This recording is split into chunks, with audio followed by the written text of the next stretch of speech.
What's going on? Welcome back to D+Pad Life, and today I want to talk about game prices and ways to navigate how high game prices are getting, as well as just kind of discuss the topic as a whole. It's definitely a popular discussion nowadays. I'm realizing people are going on and on about how games are so expensive, and gaming is starting to price a lot of people out, and just how it doesn't seem like it's getting any better. And so it just got me really thinking about how I haven't really run into that issue.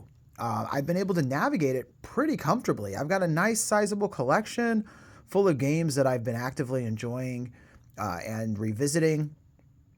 And so let's just jump right into it, man. I think one of the key factors right off the rip that we need to discuss is patience.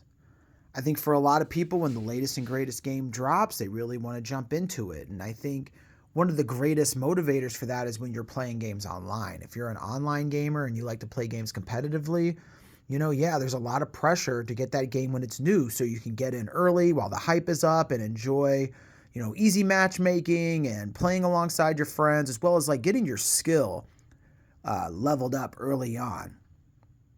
But if you're like me, and you enjoy single player experiences, and you're looking for more single player experiences, patience goes a long, long way.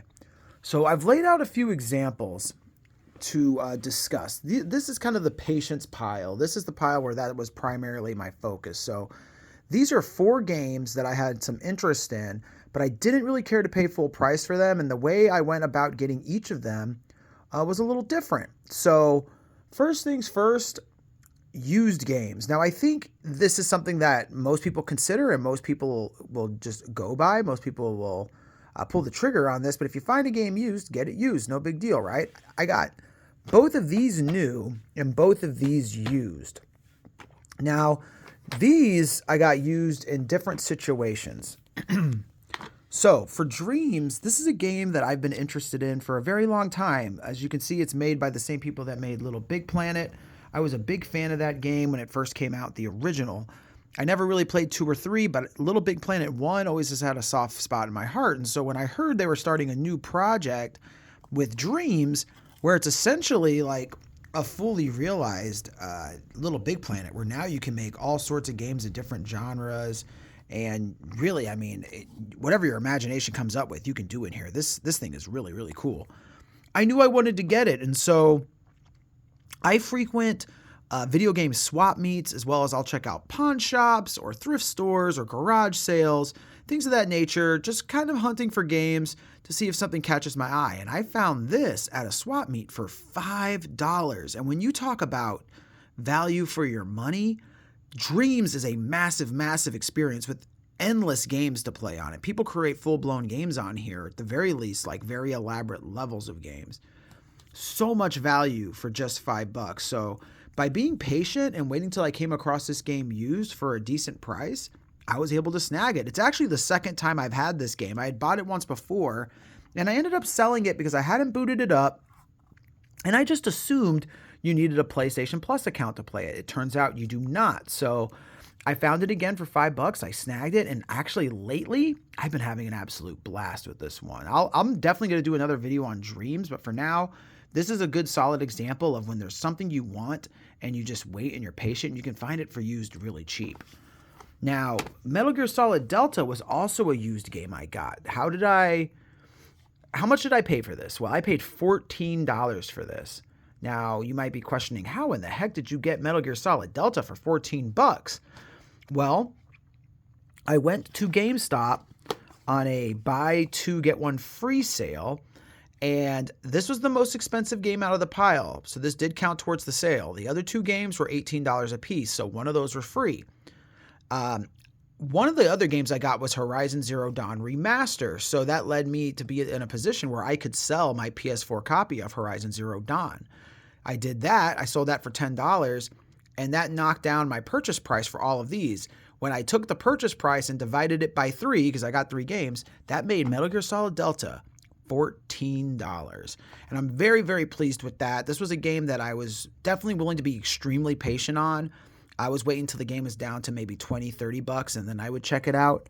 But to get it at that price, not long after it came out, I'm just extremely, extremely happy with it. Yeah, my cat's coming to say hi. Say hi, Marston.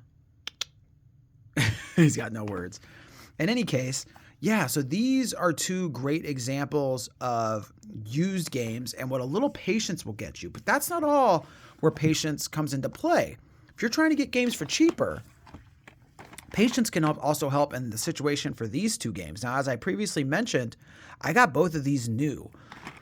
We'll go ahead and start with, we'll start with Dead Space. So Dead Space was a game that I was extremely interested in. I really wanted to play it. So what I ended up doing, and actually this just reoccurred to me. Actually, we're going to save Dead Space to transition. That's what we're going to save Dead Space for, because I just realized something, a fun fact about Dead Space. We'll talk about Last of Us Part 1 first. So this is a game that I wasn't necessarily desperate for. I certainly wasn't going to pay full price, but something I noticed is that it just would never go down in price. And I think it had a lot to do with the HBO show being as popular as it was. But this game was just stuck at 60 and 70 bucks everywhere. No matter when I looked, no matter what sale was going on, it just would not get cheaper. One day, I saw this on sale for $30 on Amazon, and I ordered it right away. What was cool, too, is a pal of mine who lives on the East Coast reached out and said, hey, Best Buy has it for $30 too, and we have no sales tax over here, so let me get it for you. So I ended up returning my Amazon copy. He bought me this one and part 2 for 30 bucks a piece. So for $60, I got the entire Last of Us series on PS5. I was pretty happy about that with no sales tax. And that was just patience, you know. If I really wanted to, something kind of funny about this one is if I really wanted to play it, I could have always picked up the PS4 or the PS3 version as well. Right, Marston? Right. So, yeah, that was a good story where some patience paid off. Now, coming into these titles, because I'm sure you're like, well, what about those ones you have laying over there? This is how I'll transition into these. So, Dead Space. The first time I played Dead Space and I beat it and everything like that, I had actually borrowed it from a friend, which leads me to one of my other points. You can borrow games. That's one way to save some money or to help, quote unquote, get game prices down. So you can actually play them without necessarily having to purchase them. So I got to borrow my buddy's copy of Dead Space. Shout out to my boy Josh. And I had a blast with it. I absolutely loved it. I knew this was a game I wanted to pick up when the time was right. And sure enough, I was working my job and I happened to be parts near a Walmart. I decided to go inside Walmart. I literally hadn't been in a Walmart in over a decade. And I decided to go to their electronics section just to see what they had going on. And they had this game brand new for 15 bucks. I grabbed it right away. It was the last copy they had too. And super pleased with that. And just a little patience, I was able to get this game at a discount. So I got Last of Us Part 1 on a sale, and I got this one on a discount because they were clearancing the game out. So again, patience is your friend when it comes to these high game prices. Don't feel like you have to pick things up as soon as they come out. I think that's pretty obvious. So now we're looking at these games. It's like, well, what are these about? Well, all of these are examples of games that I played first by picking them up at my local library. Now, granted, this is going to be a situation that may not be relevant for everyone, but it's something worth looking into. I don't think it's something people even consider. When's the last time you've been to your library? They might have video games. It's worth checking out. I got to play both Lost Legacy and Uncharted 4 through my library. I got to play Guardians of the Galaxy through my library. Now, I was playing the PS4 version. Then I found this at a pawn shop and was able to transfer my save over. And so I got to finish it on PS5, which was really sick. And then Bomber Cyberpunk, another library playthrough. I got this at the library. I played it, beat it, loved it. And kind of funny enough, these all lean into other points. I got this at a pawn shop, used, heavily discounted, right? Because it was a pawn shop. I actually bundled it up with a couple of games. I think I paid about actually $14 for this one also. I don't know what it goes for now, but at that time, this game was worth a lot more than that, like 25 to 30 bucks. And I got it for 14 bucks by bundling it. This one I got on a sale. It finally went on a sale. I think, I might be wrong, but I think my East Coast buddy who got me the Last of Us games also snagged this for me. I think this was all part of the same deal. Bye, Marston. Yeah, so then Bomber Cyberpunk, Another point you can consider is this was a gift. If you've got any sort of holiday season coming up or maybe your birthday and you actually have people in your life that want to do gift giving, don't be afraid to write up a list and be like, hey man, here's some stuff I'm looking for. This is stuff I'm interested in. Me and my pals do Secret Santa, and it's been a lot of fun. And I had this on my list, and next thing I knew, this was showing up on my front doorstep. So really, really cool. So, just practice some patience, buy games used, wait for a sale, wait for a discount. Don't be afraid to borrow games out and borrow games from friends, and you can really get your hands on some awesome experiences like you see here. There's also the option of, well, maybe I play all of these. Maybe there is a brand new game. Resident Evil 9 is coming out in February. That's a game some people got some hype for, right? Well, maybe I've played all these. Maybe I've beaten all these. Maybe I only liked like 3 of them. Maybe I didn't really like these ones. Go sell them. Sell them on Facebook Marketplace or on eBay. I'd recommend those 2 places over like GameStop or Half Price Books. Half Price Books is Half Price crooks. Don't sell anything to them unless you're just trying to clear out clutter. But if you're real desperate, you can go to GameStop. Sometimes they do some promotions where they give you more value for your trade. So that's something to consider, I suppose. But other than that, I wouldn't bother. I would try to sell it on your own, and you can get some pretty good money back. So don't be afraid to flip your games, and that can help lower the price of a game you really want. So you can kind of or if you know a good used game shop that has decent trade value, you could trade these in towards a game that you really want. And the last point I'll make about continuing to game and enjoy gaming, but on a budget and how to keep it cheaper is indie games. Now, to be honest, I don't have a lot of experience with indie games. It's not a realm that I've really dived into too much, primarily because I like physical media. And so the idea of buying an indie game digitally and it kind of being stuck there is discouraging to me. And then I'm not a fan that an indie game can be $20 digitally, but then it's like $40 to $50 physically. And I find that to be a tough bullet to take, a tough pill to swallow.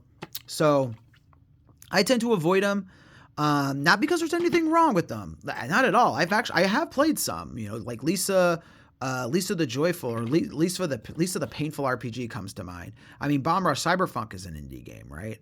So there's certainly some experiences that I have gotten my hands on that I've thoroughly enjoyed. But I think I think most people's attitudes towards indie games are a little bit more open-minded than mine. So it goes worth mentioning. I mean, you can play some tremendously great games for way cheaper if you're just willing to go digital a lot of the time.